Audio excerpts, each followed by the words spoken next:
ศลาวเป็นประเทศที่มีมนต์เสื้อศิลปะวัฒนธรรมที่เก่าแก่และมีหลายเผ่าชนดำรงชีวิตอยู่รวมกันอย่างเป็นทุกแผ่นแน่นหนาแผ่นดินคำผืนนี้แดนอัญมณีแห่งแม่น้ำของ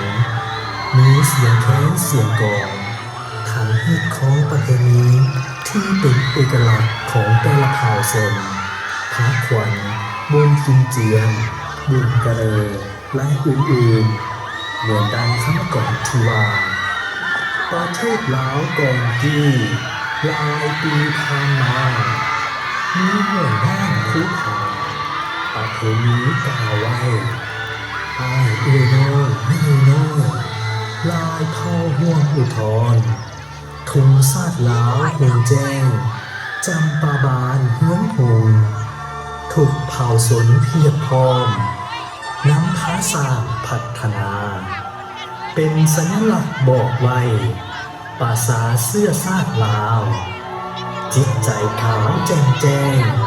พูดของที่สูงส่งลงสู่เหนือและใต้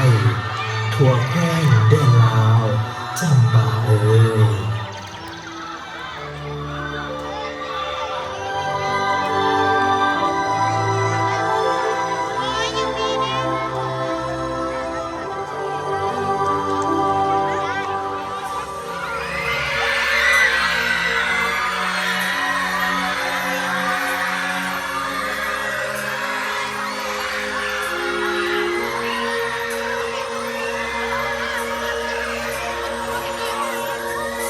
ประเทศชาติ